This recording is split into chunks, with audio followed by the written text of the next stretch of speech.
So that's the last session of the 2021 DCASE. I will show some statistics about how it went, and then we will have also the announcement of the awards, and also we will know a little bit more about next year's DCASE, and yeah, we will take a group picture here in Zoom, and yeah, that's going to be it. So let's start. I would like to start with a small clarification, because in the welcome session, I was talking about past DCASE workshop editions. Maybe I didn't specify that I was referring to the workshop, because then someone told me that there was a challenge before in 2013. That's true, of course, but I was just referring to, since it was kind of being officially called a workshop. And in the fantastic website that we have, there is actually the information from all the different editions. They're centralized, which is great.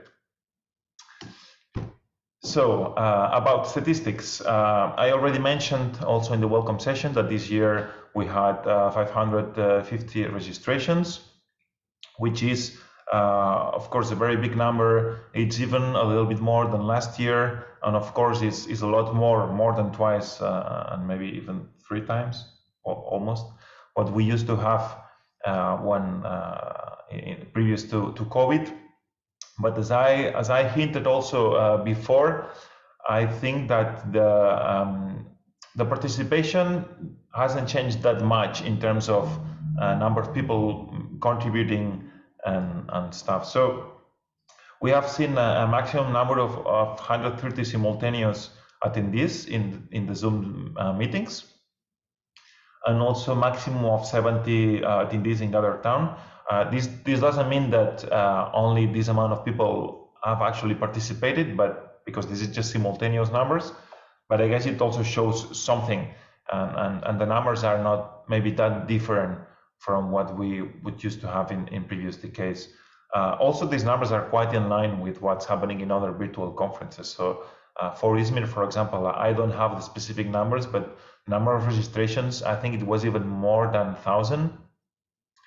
And in Zoom, maybe the maximum was also around 200 or maybe something like this. So it's more or less like you know, in the similar lines.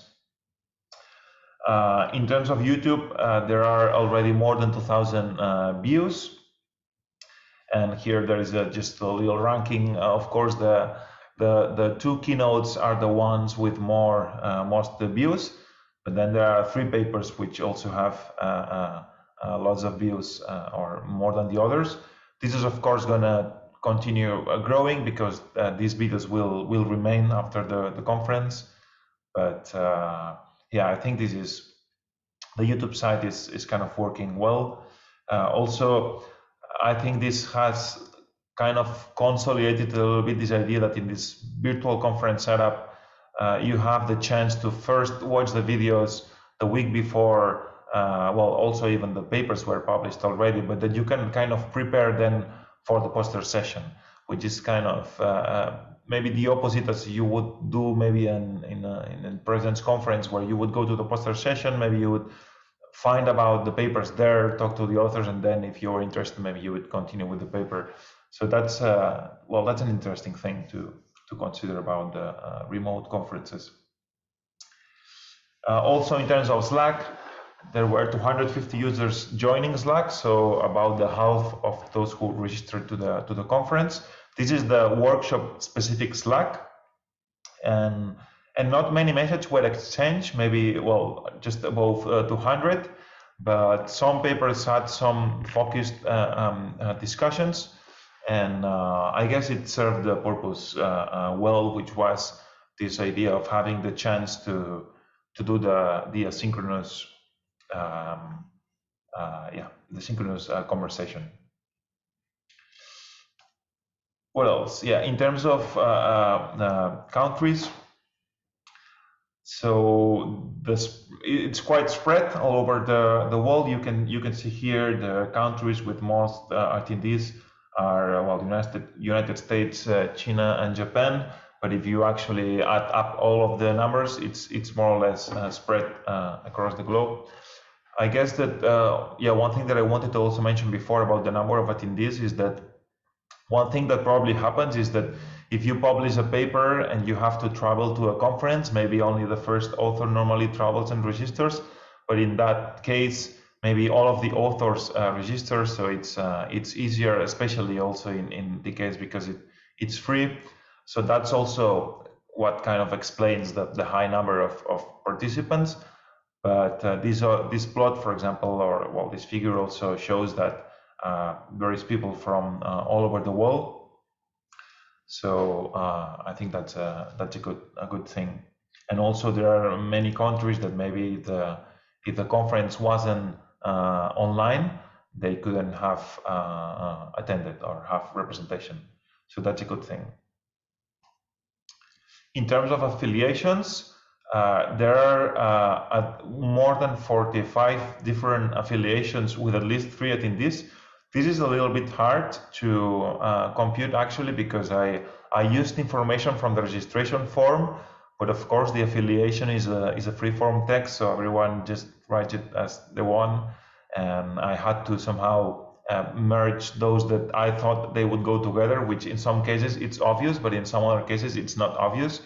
And for example, for Universidad Pompeu Fabra, so my affiliation, we were more than 20, of course, because we are the organizers, so many people registered, but there were lots of different names for Universidad Pompeu Fabra that I had to combine, and in this case, of course, I knew how to do it, but maybe in some others I missed. So yeah, hopefully there is no big institution that's not present here that should be here, but well, here you can see a little bit the ones with more representation. Then in terms of papers, acceptance rate, and this is related to also what Magdalena was asking before. This year there have been less submissions than the previous 2 years, so it's been more close to 2018, and about the same number of accepted papers from last year, which of course means the acceptance rate has increased a little bit, and it's very similar to the numbers that we had in 2018. I'm not sure what that means. I don't know if the decrease in number of submissions is something that has been also observed in other conferences. Maybe that's something that has happened, and maybe that's something that in the context of COVID would be to be expected. I think the fact that the acceptance rate is increased a little bit, well, of course it has to do with the fact that there are less submissions, but I guess that the quality of the papers is also good. So it's not that we decided to accept papers with less quality and that's why we have more acceptance rate. So then, I think that well, even though the acceptance rate had been going down for the last years and now it has increased a little bit, I don't think this is very significant, really, at least at this stage. In terms of challenge-related papers, that's also something that came out before in the discussion. The percentage has been going down a little bit, and as I said before, we are now slightly below 50%. The way in which we calculate that is that basically we look at the papers that also have a submission to the challenge, but of course there are many other papers which are also related to the challenge because they use the data sets, but that maybe they didn't make a submission or they are looking out for things which are a little bit different, but they are of course mostly related. And maybe I could take also this opportunity to add to what has been said before in the discussion, that I think the challenge also plays a big role in defining the topics that will be researched, and especially for newcomers to the community. So if you are interested in DCASE and you go to the challenge and then you see what things are there, what data sets are there, what things is people trying to do. So I guess this is just to highlight really the importance of the challenge, and I guess the fact that the case comes after the motivation for the challenge. So it's normal that it's very tightly related. It's normal that there are many papers that have to do with the challenge, and yeah, and I don't think this is a bad thing. This is probably a good thing.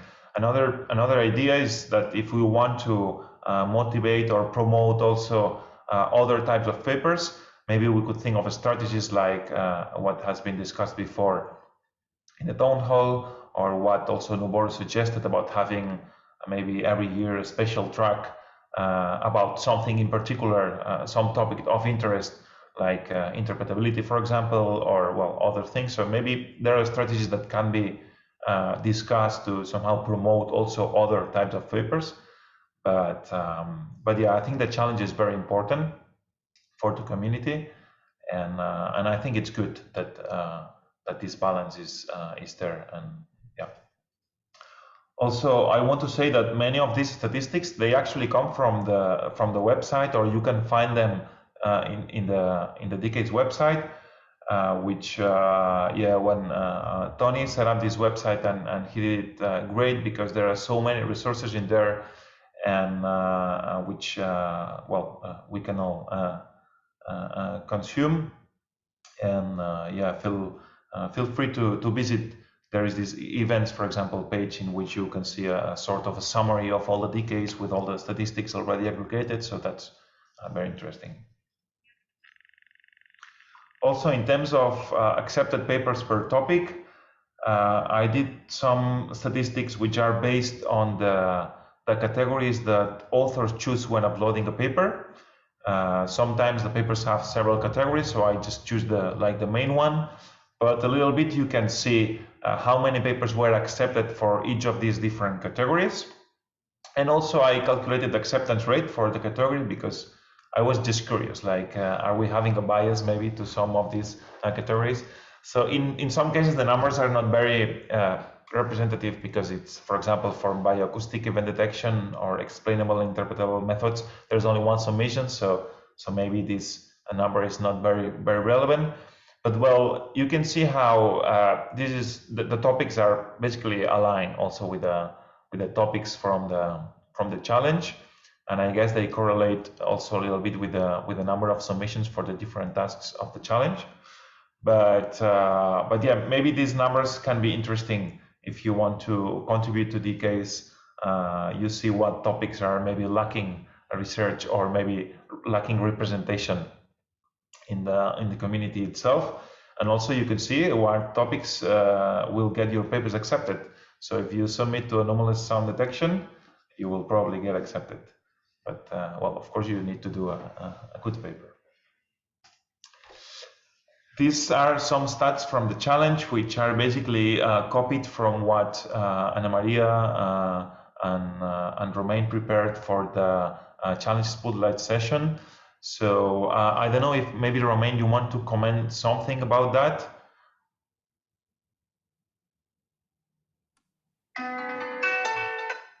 Hi. Yeah.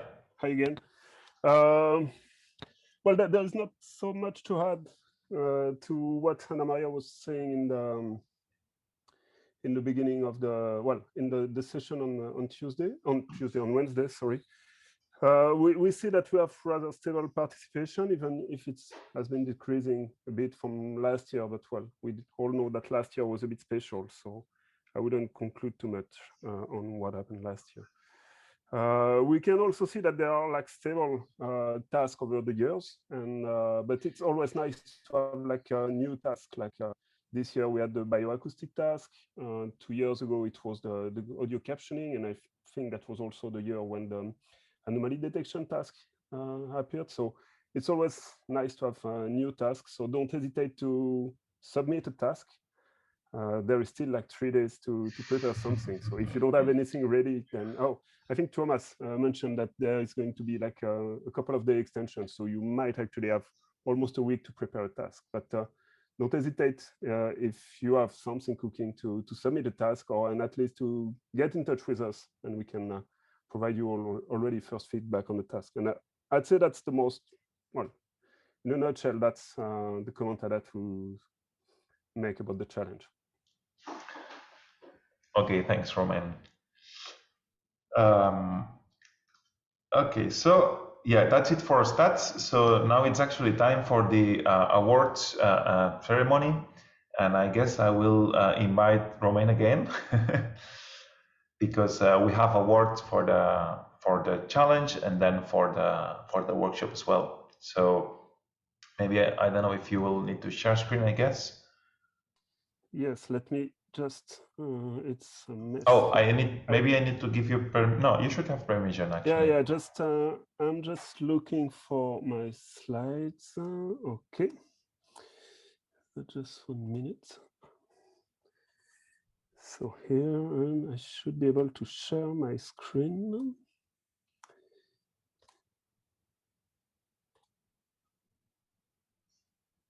Okay, and I haven't started my video, sorry for that. Okay, it's all set. So this year again, we had like awards just for the judges award. So one per task. So I can maybe say a brief word. I think Anna Maria described it already, but maybe like saying it again is wouldn't harm.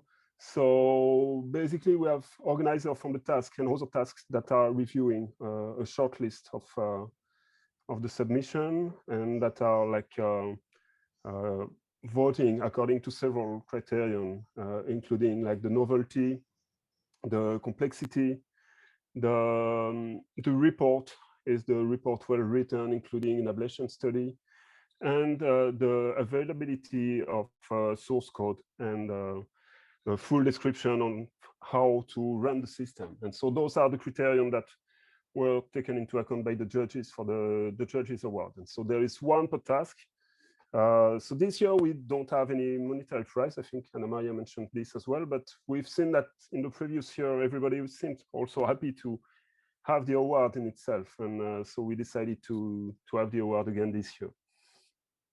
Before I start doing this, I must say that I'm pretty bad at saying names. So sorry if I don't say your name right. I'm probably like the most terrible person to be announcing awards. So please forgive me if I'm not saying your name right. One last practical thing, when I say your name, please unmute. I don't know how to say, please activate your camera. One of the recipient can activate his camera so that someone can take a picture. I think Anna Maria was supposed to do that. I don't know if she can still do it, but we can have a picture as we usually do with the original certificate. I can take the picture also. Okay. I'll do it. So we have here all the 6 tasks we had from this year, and we are going to start with the task 1. And the recipient for task 1 is Chao Hang Huk for a lottery, and all the team, but you are like so many that I probably won't say all the name, and it's a lottery ticket hypothesis framework for low complexity device robust neural networks in acoustic scene classification. Do we have someone from the team? Yes, we can, of course, congratulate the participant. And do we have someone from the team coming up front? Yes. Okay. Do you want to put your camera so?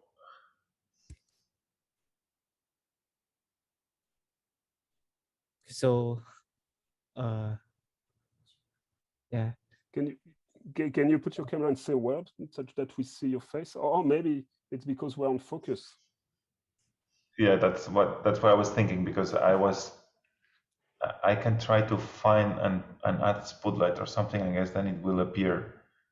These things are quite complex, actually. Yeah, sorry, we didn't see that one coming. Yes, we have opened our camera, so can I see us? Yeah. Oh yes, I can see you now. Okay, so maybe I will just take a picture. Okay. So let's congratulate you once again. Thank you. Okay, congrats. Thank you. Do you have the picture, Frederick? Yes. Do you want to say a word? Okay, it's a great honor for our group to get the award. Yeah, thank you for the DCASE commit. Yes. Okay, thank you. Now let's move to the task 2 on supervised anomalous sound detection for machine condition monitoring and the domain shifted condition. And the award goes to Kevin Wilkingoff for his work utilizing subcluster ADA cores for anomalous sound detection under domain shifted condition. Kevin? Yeah, hi. Hi. Thank you very much. Do you want to say a word while Frederick is putting you on focus? I can only repeat what the previous awardee said. So it's a great honor and thank you very much. Yeah. Okay, thank you. Picture ready. Let's move on to the task, the third task. So task 3 on sound event localization and detection with directional interferences. And the award goes to Tai Ngoc Do Nguyen and other authors for DCASE 2021 Task 3 Spectral Temporally Aligned Features for Polyphonic Sound Event Localization and Detection. Are you here? Hi. Hi. Yes. Can we have two people be present, or is that Sure. possible, Frederick? Yeah. Just put your cameras and speak so that then you appear in the. Yes. Do you want to sit on also? Yeah. All right. Hi guys. Do you want to say a word? Yes, of course.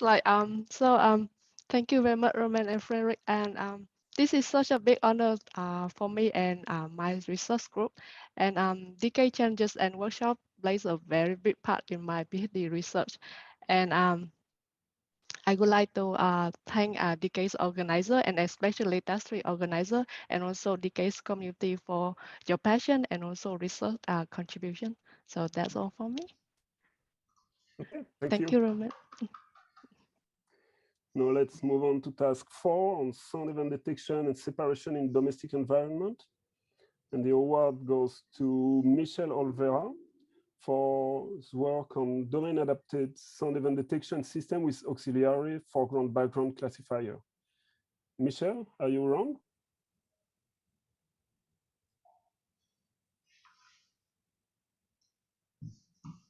No.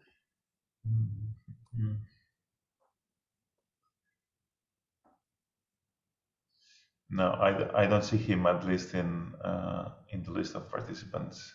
No, I don't see him. So, well, no picture for Michel. I guess he's hello. So let's move to the next. He's there. Oh, yeah. He's there? Yeah, maybe there was some lag or something when I was present the whole presentation. Okay, Michel? Yeah, I'm okay. here.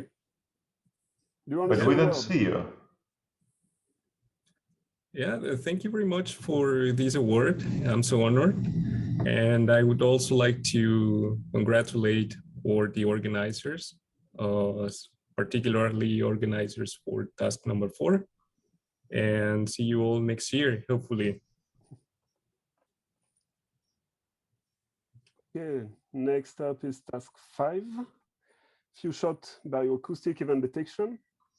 And the award goes to Dong Chao Yang for the work on few shot bioacoustic event detection equal a good transductive interference. Inference is all you need. Hello. Hello. Thank you. Do you want to say a word?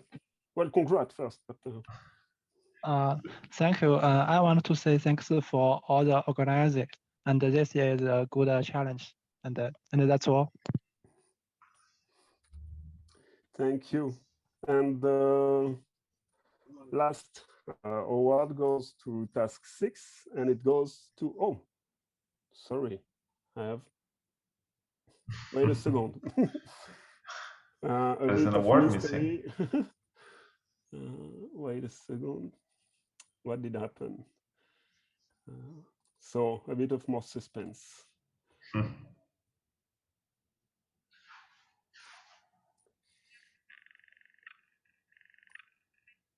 Okay. So I found it again, and the award for task 6 goes to Zonghie for improving the performance of automated audio captioning via integrating the acoustic and textual information. Are you here? Yes, yes. Can you hear me? Yes. Congratulations. Do you want to say a word?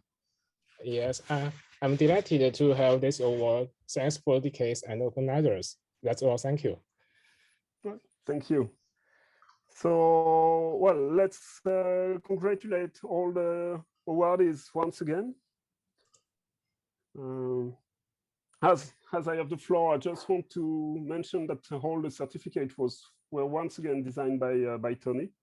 And I want to thank Tony for this work and all the work he's doing on the website and maintaining the website, putting the list of data set together, and so many things that help having the community working together. So, well, thanks, Tony, for all that. And I'll leave the floor back to, no, it's not to Frederick, it's to Martin, right? To me. Thank you. I'm going to share my screen. Are you listening to me? Yes. Okay, great. All right. Okay, so thank you. Thank you, Romain. I'm Martin Rocamora. For those who don't know me, I'm assistant professor in signal processing and machine learning at Universidad de la República, Uruguay. And it's my pleasure to be presenting this year's DCASE Paper Awards on behalf of all the paper award chairs, Magdalena Fuentes and Benjamin Elizalde, and also Costas, who took part at the beginning of the process. First, we would like to thank all the authors of high quality contributions, which are essential for DCASE to stand as a solid scientific forum. So thanks very much for your contributions. And we have 2 awards this year, the Best Student Paper Award and the Best Paper Award. So without any further delay, I'm happy to announce the Best Student Paper Award. That drum roll, please, goes to Stepan Shishkin, Danilo Holossi, Simon Doklo, and Stefan Goetze for their work Active Learning for Sound Event Classification using Monte Carlo Dropout and Pan Embeddings. So congratulations to all of you. Let's give them a virtual applause. And if you don't mind showing up, Stepan. Hello. Can you see me? Yes. Just a second. I will add you the spotlight. Okay. Now everyone should see you now. Well, in case Stefan is also present, yeah, I invite you to also activate your webcam. Otherwise, yeah, well, thank you. It's well, I'll be honest and say that I did not expect this, and well, I definitely it's a pleasant surprise for sure. And yeah, maybe this paper will lead to some awakened interest in maybe application of active learning for sound event detection related tasks. Yeah. Thank you. Sure. You're welcome. Congratulations. Thank you for your work.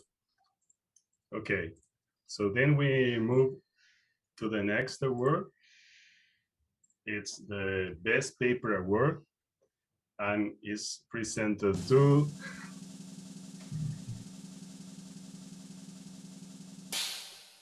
Kevin Wilkingoff once again for his work combining multiple distributions based on subcluster ADACOS for anomalous sound detection under domain shift conditions. Yeah, thank you very much. Congratulations, Kevin, once Okay. again. Yeah. Thanks for your nice work. And let's give Kevin a virtual applause. Okay. And well, I think that's it. I leave the floor to Frederick. Okay, Martin. So thank you, and also thank you for well, taking care of the papers award chair. So okay, what's next? Let me share my screen again.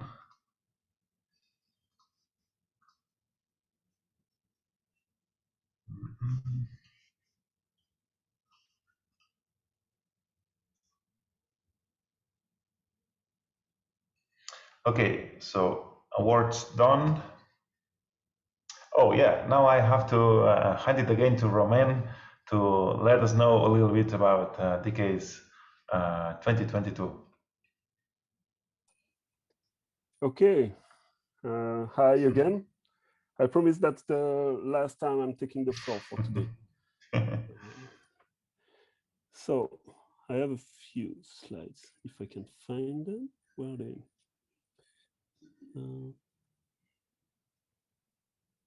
Okay, that should be here.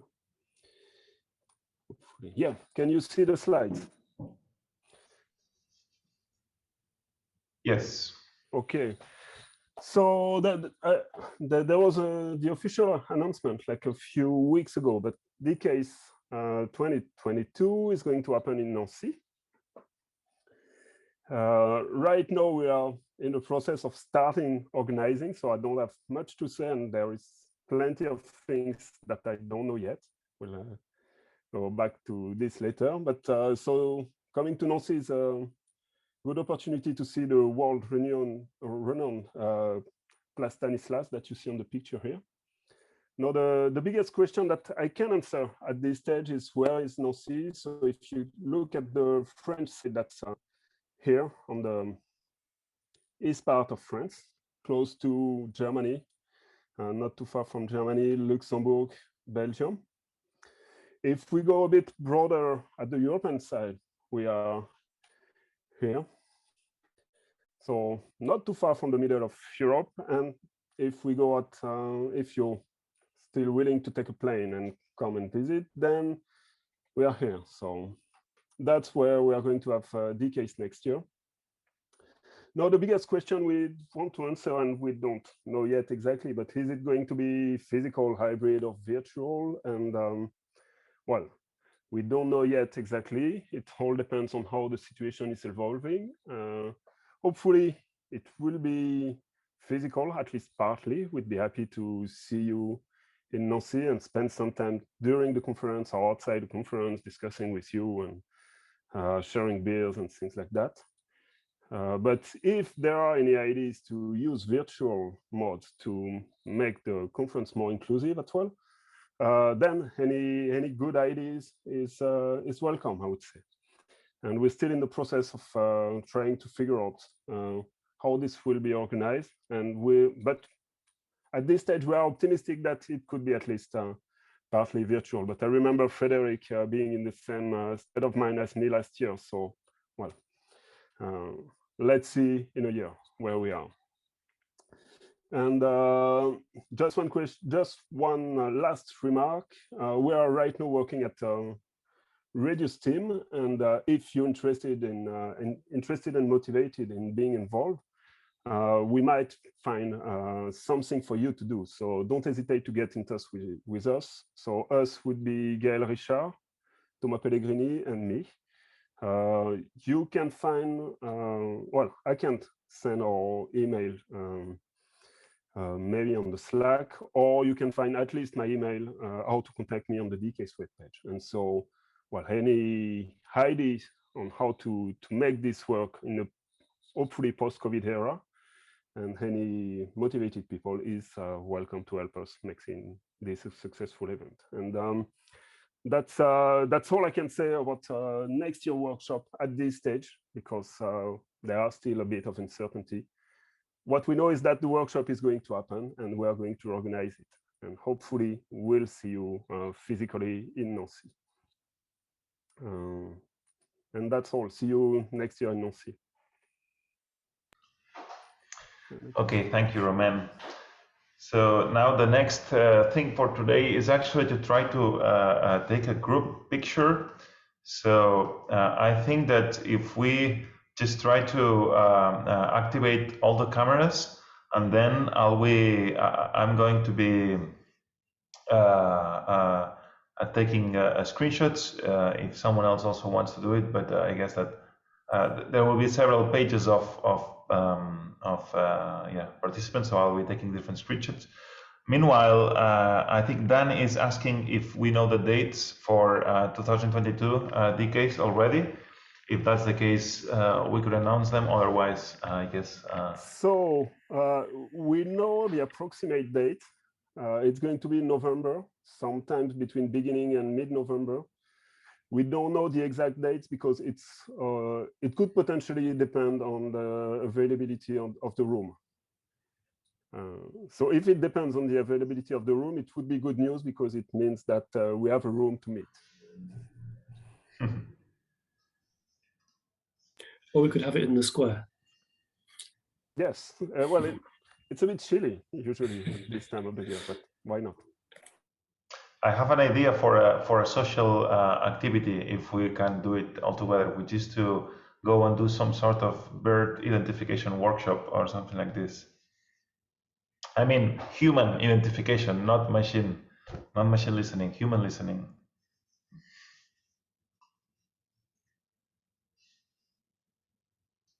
Okay, I'm taking some pictures.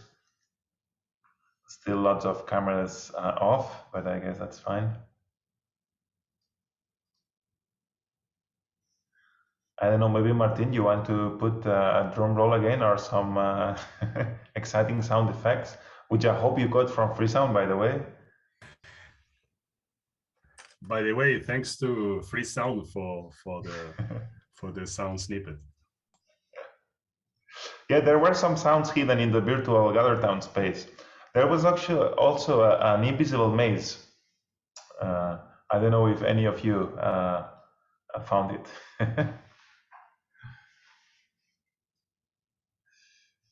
I listened to the bird song and the frog. Yeah, it had hidden under the tree. Yes, right. Okay, so I think I've taken a number of good pictures now. Cool, so thanks everyone for putting the cameras. I'll share my screen again, and that's getting us very, very close to the end.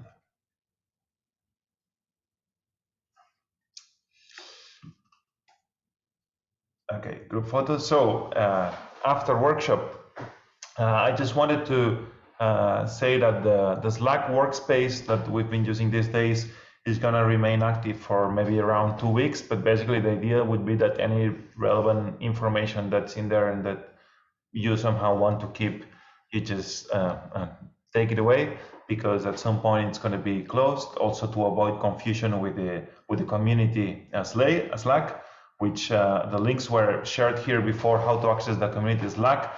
But I think it's also linked on the website somewhere. The URL is quite easy, just dcase.slack.com, and yeah, some discussion can continue there. I think maybe it's good if we try to make this effort to be there, at least those who are interested in discussing, because then maybe some of the discussions that we started today, and well, of course, and the previous years, actually, we can continue there maybe. So that could be a good tool actually for the community. Then also the GatherTown space, I see some people still there. but it's also going to be closed like later today. So yeah, say goodbye to the Gather Town space until the next conference. Then about the YouTube videos, they will stay forever, or well, we don't have the intention to take them down. So if YouTube still exists, I guess the videos will be there. And this also includes the keynotes, also the session, the town hall discussion earlier today, the challenge spotlights, and welcome and closing session, and of course all of the papers. The Atmos artistic performance will only be available for a couple of weeks. Yeah, also we're working on the proceedings. We're getting this ISBN number, and it will be published shortly.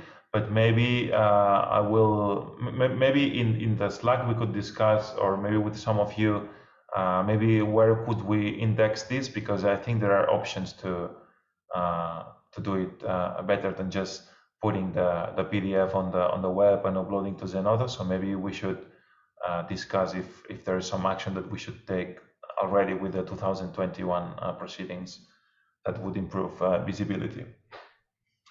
And then, of course, if there is any feedback you want to share about the conference or the workshop, you can send it to this Gmail address. Also use the Slack, the conference Slack, or the community Slack. So yeah, feel free to do that.